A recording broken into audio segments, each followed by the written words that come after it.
Aline lived in a small village near the green hills of Rwanda. Every morning she helped her mother fetch water from the well at the bottom of the hill. One day, after filling her jug, she started to walk back home when a thick fog suddenly covered the path. She could hardly see anything. Aline felt scared. "How will I find my way home?" she whispered. Just then, she remembered the verse her Sunday school teacher taught. Trust in the Lord with all your heart.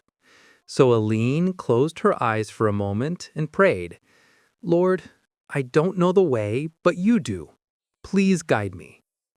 When she opened her eyes, she noticed a small bird landing on a rock nearby. It chirped loudly and hopped a few steps forward.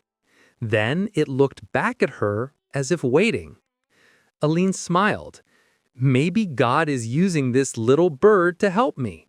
After a few minutes, the fog started to lift, and she could see her home just ahead. Aline thanked God for guiding her when she didn't know what to do.